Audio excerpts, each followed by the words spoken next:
If you have ever been dismissed, mocked, or abandoned by your own family when you needed them most, hit that like button and subscribe right now. You are not going to want to miss the justice that is about to be served. My name is Maya Chin. For 3 years, my family told everyone I was faking chronic pain for attention. They called me lazy, dramatic, and manipulative.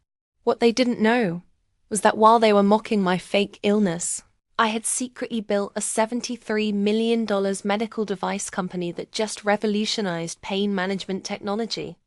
And the best part, the chief of neurology who has been treating me was sitting right behind them at the family reunion, recording every single word. But I'm getting ahead of myself. Let's go back to where it started. Growing up, I was the family's trophy. Straight A's, a full scholarship to MIT, and top of my engineering class. My older brother Justin was the golden child. Charismatic, popular, terrible with money, but great at convincing our parents he was destined for greatness. My younger sister, Melissa, followed his lead in everything, including treating me like the boring, studious oddball. Everything changed 4 years ago when I was 28. I was working as a senior engineer at a top firm in Boston when the symptoms started. First, it was fatigue and muscle aches I attributed to 80-hour work weeks. Then came the stabbing pain in my joints, brain fog so thick I'd forget my own name, and migraines that left me vomiting in the office bathroom. After 6 months of tests and dozens of skeptical doctors, I finally got a diagnosis.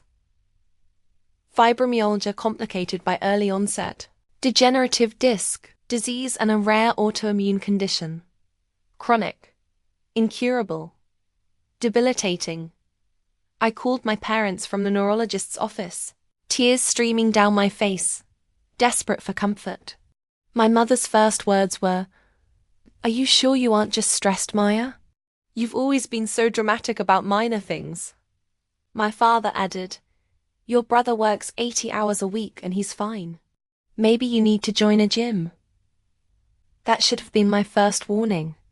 I had to leave my job and move back to Chicago to be closer to family while I learned to manage my condition. It was a fatal mistake. Within 2 months, the family narrative shifted from Maya is sick to Maya is a failure. To them, a chronic, invisible illness meant I was lazy. Because I looked fine on good days, because I could sometimes walk without my cane or smile in photos, they decided I was faking it. Justin led the charge. At Sunday dinners, he would do an exaggerated limp, mocking my gait. "Oh, I can't possibly help with dishes, Mom. My fibromyalgia is acting up." Everyone laughed, including our parents. Melissa started posting passive-aggressive updates on social media. "Must be nice to stay home all day while the rest of us work. Some people want a trophy just for breathing." But the cruelty didn't stop at jokes. It became dangerous. My father is a hospital administrator at a major system in Chicago. Since I had lost my insurance when I left my job, I was dependent on him for medical support. But instead of helping, he blocked me. When I got a referral to a top pain specialist at his hospital, the appointment was mysteriously cancelled. When I confronted him, Gad said cold, hard words I will never forget. "I'm not wasting my reputation or my money enabling your delusions, Maya. You aren't sick. You're depressed." It got worse. One afternoon, I came home to find my mother going through my bathroom cabinets. She had thrown away my prescription nerve blockers. "You don't need these pills," she said, tossing the empty bottles into the trash. "You need therapy and a job. You're embarrassing us." They told extended family I had been fired for incompetence. They started a family group chat without me where they discussed intervention strategies for my Munchausen syndrome. I only found out because Justin accidentally sent me a screenshot meant for Melissa. That was 18 months ago. That was the day I stopped crying and started planning. What my family didn't know was that I had never stopped working. I just stopped telling them about it. During my good hours, the brief windows between pain flares, I worked from my bed. I leveraged my MIT engineering degree to solve the problem nobody else was solving. Existing pain devices were clunky and ineffective, so I designed something better. I used my meager savings to build a prototype, a wearable device that combined TENS therapy, heat, and biofeedback sensors in a sleek, discrete band. It used real-time nerve activity to target pain instantly. I called it Neuropulse. I needed a clinical trial, so I approached Dr. Marcus Rivera, the chief of neurology at Northwestern Memorial Hospital. He was the only doctor who had ever believed me. He saw my pain as valid.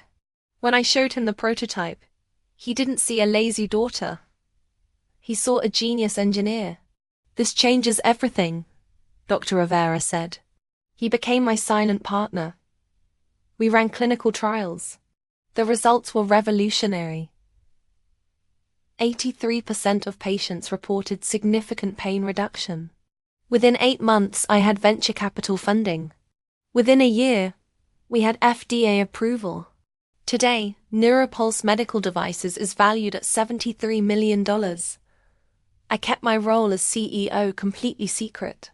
I used my middle name, Lee, on all public documents, so my family couldn't Google me. I bought a luxury condo with cash, paid off my medical debt, and secured the best health insurance money could buy. Ironically, my father's own hospital just signed a massive contract to buy Neuropulse devices. My dad has no idea that the breakthrough technology he's bragging about at work was invented by the daughter he calls a failure.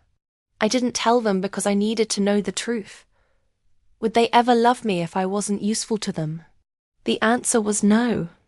The family reunion was Aunt Sarah's idea. The invitation came with a text from Justin. "Mom says you can come, but leave the drama at home. No cane. No complaining. Dress normal. Don't embarrass us." I almost didn't go, but Dr. Rivera convinced me. "Maya," he said during my checkup, "I've been documenting their neglect for 18 months. The interference with your care. That's not just cruel. It borders on abuse of a disabled adult. I'm going to be at that reunion." "Why?" I asked. "My wife is your Aunt Sarah's cousin." He smiled grimly. "They don't know I'm your doctor, but I'll be there. And if they come for you, I want permission to expose them." I gave him permission. Then I called my lawyer, Jennifer Park. "Jennifer," I said, "it's time. Bring the paperwork. I'm going to the reunion." I put on my best dress. I grabbed my cane, not the cheap one, but a custom carbon fiber one. I drove my new Porsche to the park, parked it around the corner so they wouldn't see, and walked into the lion's den. My mother saw me first. She didn't smile. She looked at my cane and rolled her eyes. "Oh, great," she muttered loud enough for everyone to hear. "Here comes the victim." I tightened my grip on the cane. "Just wait," I thought. "Just wait until you see who else is here." I ignored my mother's victim comment and walked past her, though my knuckles turned white as I gripped my cane. She thought she had the upper hand. She didn't know that my lawyer, Jennifer, was parked just 3 blocks away with a fraud detective, waiting for my signal. And she definitely didn't know that Dr. Rivera, the chief of neurology, was standing 10 feet away, ready to dismantle her lies. The reunion started pleasantly enough. I found a corner chair with good back support and tried to stay invisible. But invisibility wasn't on the agenda. Justin spotted me first. "Oh, look." The drama queen brought her prop, he announced loudly, pointing at my cane. The music seemed to stop as 20 people turned to look. "How much attention do you need today, sis? You walked in here just fine." Melissa joined in, snickering. "I bet she's going to faint right before we cut the cake. It's her signature move."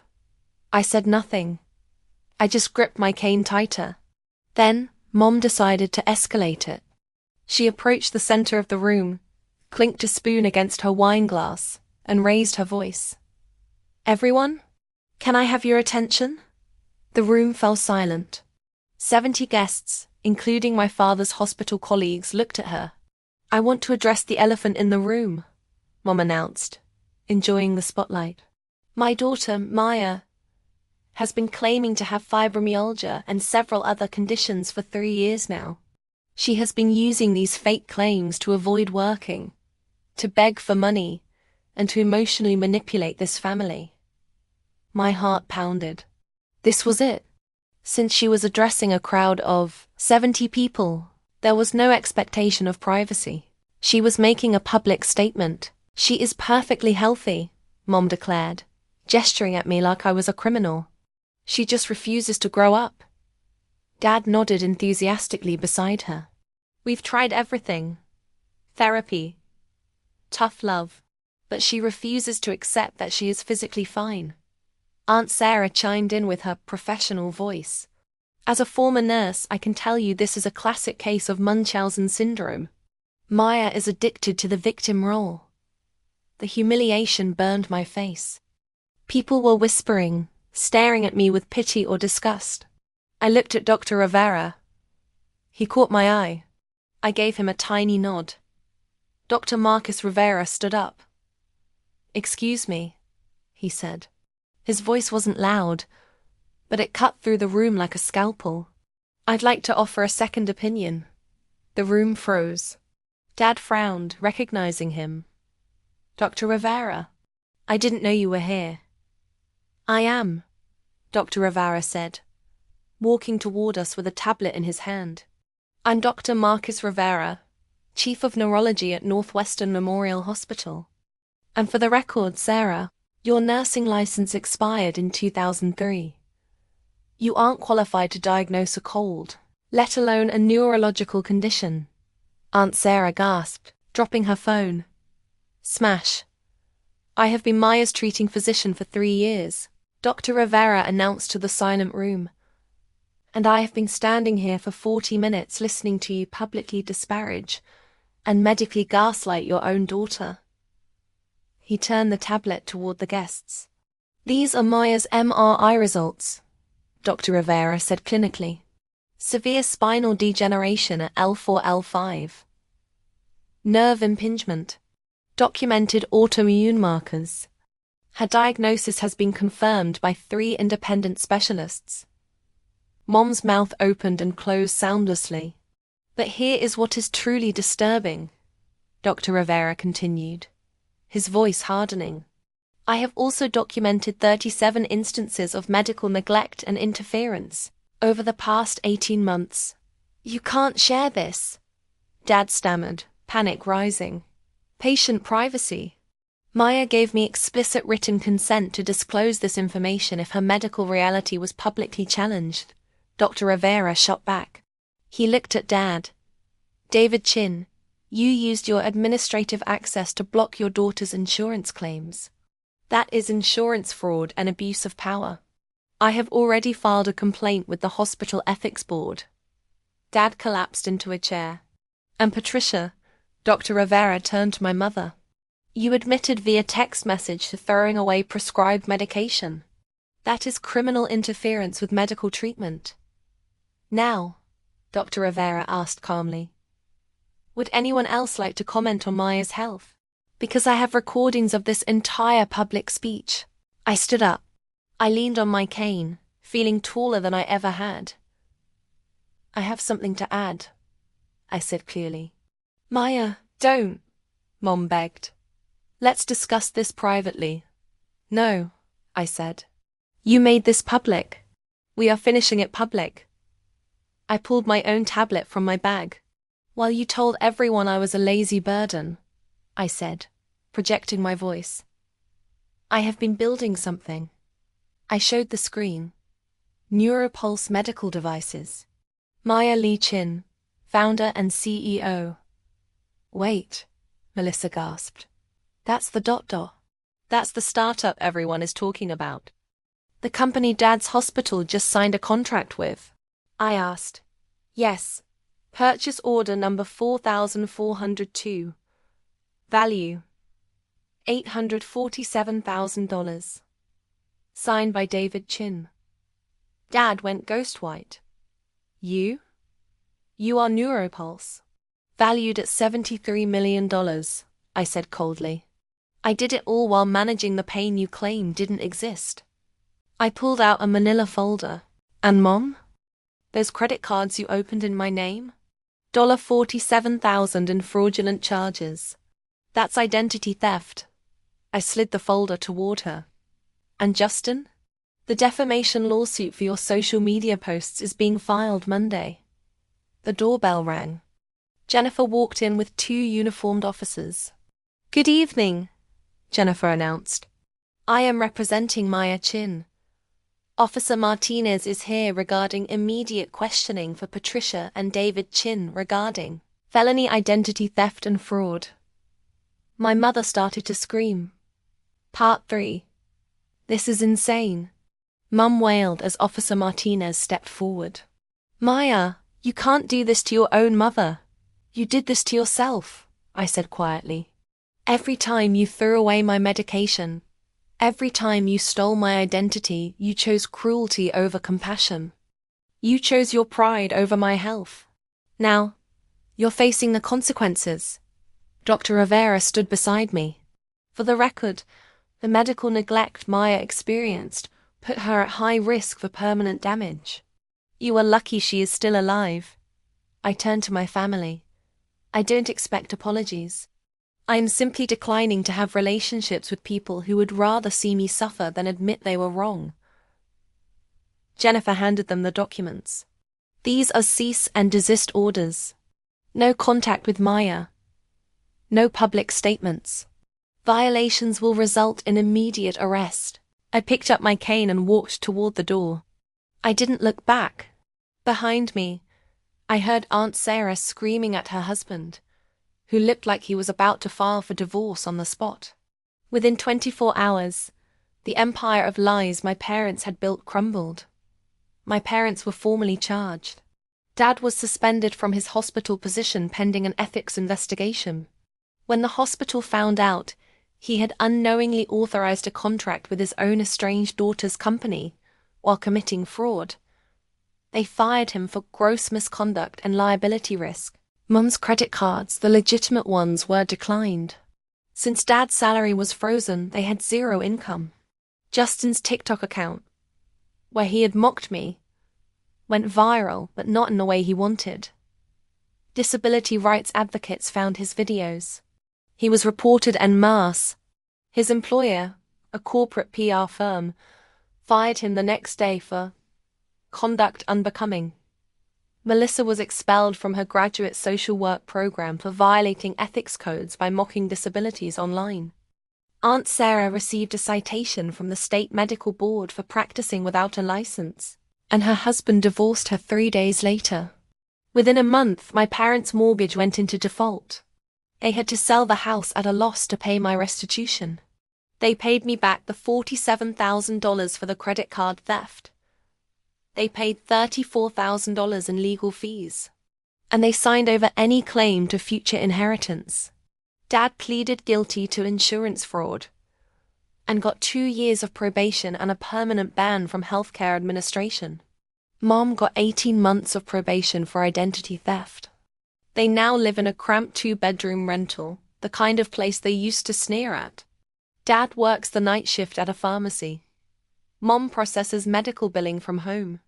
It's been 6 months. I haven't spoken to them since that night.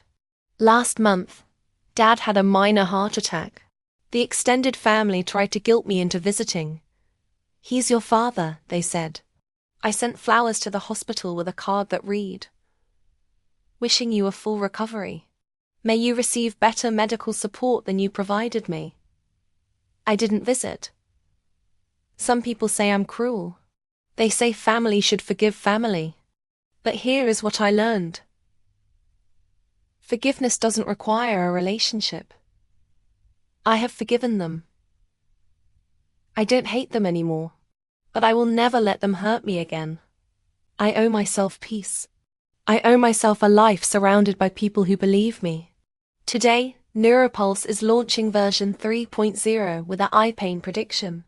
I'm running a multi-million-dollar company, living with my partner who supports me, and thriving with my disability. My family thought I was faking it because they couldn't see my pain. Now, they can't see my success either. And honestly, that is the best justice of all. If you think Maya did the right thing by cutting off her toxic family, smash that like button. And here is a question for you. If your family ignored your illness and then tried to claim your success, would you forgive them or walk away forever? Let me know your honest thoughts in the comments. Don't forget to subscribe for more stories of triumph against the odds.